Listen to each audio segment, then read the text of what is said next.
Halo semuanya, dan selamat datang kembali di Motekar Channel. Pernah nggak sih kalian dengar frasa call down dalam bahasa Inggris, terus mikir, ini artinya apa ya? Nah, hari ini kita bakal bedah tuntas idiom yang satu ini yang ternyata punya dua arti yang beda banget. Di sini tujuan kita simpel aja, bikin belajar bahasa jadi seru dan gampang. Jadi nggak usah lama-lama lagi, yuk kita mulai. Oke, pertanyaan pertama buat kamu, pernah denger atau baca idiom call down ini? Mungkin pas lagi nonton film atau baca novel gitu? Kalau iya, kira-kira apa ya artinya? Coba tebak dulu deh. Apa artinya menelpon ke bawah? Atau jangan-jangan ada makna lain? Kalau kamu merasa sedikit bingung, tenang aja, itu wajar banget. Soalnya, idiom call down ini emang agak tricky. Artinya itu bisa berubah total tergantung situasinya. Nah, inilah yang bikin belajar idiom itu menantang sekaligus seru kan? Gampangnya, ada dua makna utama dari call down yang wajib kita tahu. Kalau kita bisa bedain keduanya, dijamin deh kita bakal bisa pakai idiom ini dengan pas dan nggak akan salah paham lagi. Yuk kita lihat satu persatu. Oke, ini dia makna yang pertama, dan ini yang paling sering banget kita temui dalam obrolan sehari-hari. Jadi, call down itu bisa berarti negur atau marahin seseorang karena mereka berbuat salah. Jadi nuansanya emang agak negatif ya, kayak lagi mendisiplinkan orang gitu. Nah, makna yang kedua ini beda banget.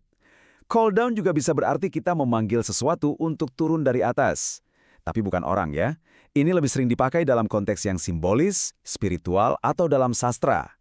Contohnya kayak memanggil berkah dari langit. Wah, kedengarannya puitis banget ya. Biar makin nempel di kepala, teori aja nggak cukup kan? Kita harus lihat contoh langsung di dalam kalimat. Coba perhatikan baik-baik ya, betapa bedanya penggunaan kedua makna ini. Yuk kita lihat contoh pertama. Dalam bahasa Inggris, the teacher called down the student for being late to class. Di sini called down udah jelas banget artinya adalah menegur. Jadi si guru ini menegur muridnya karena terlambat masuk kelas. Ini penggunaan yang paling umum. Sekarang coba bandingkan sama contoh yang kedua ini. The villagers pray to call down blessings from the heavens. Nah, di kalimat ini artinya bukan memarahi langit ya. Tapi artinya memanggil atau memohon supaya berkah turun dari atas. Konteksnya spiritual dan penuh harapan. Kelihatan kan? Bedanya jauh banget. Dari dua contoh barusan, kita bisa ambil satu kesimpulan penting. Kalau kita ngomongin idiom kayak call down ini, konteks itu adalah segalanya. Konteks itu ibarat kunci buat ngebuka makna yang benar. Nah, tabel ini ngerangkum semuanya dengan simple. Jadi kalau kamu dengar call down pas lagi ngobrol santai, hampir pasti artinya menegur. Tapi kalau kamu nemuin kata ini di novel, puisi, atau dalam doa, wah, itu udah hampir pasti artinya memanggil sesuatu dari atas. Ini bisa jadi contekan cepat yang berguna banget. Intinya adalah kita harus selalu perhatikan situasinya.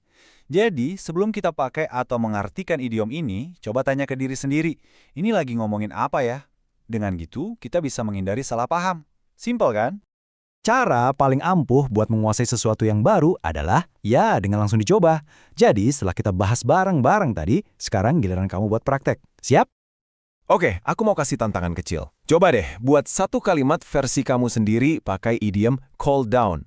Boleh pakai arti yang pertama, yang menegur, atau arti yang kedua, yang memanggil. Langsung tulis kalimat kamu di kolom komentar di bawah ya. Aku nggak sabar pengen baca hasil karya kalian. Nah, itu dia penjelasan kita soal idiom called down. Semoga sekarang kamu jadi makin pede buat pakainya ya. Makasih banyak udah nonton sampai akhir. Terus semangat belajarnya, dan sampai jumpa lagi di video Motekar Channel berikutnya. Thank you for watching this video. Hopefully useful. Don't forget to like and subscribe.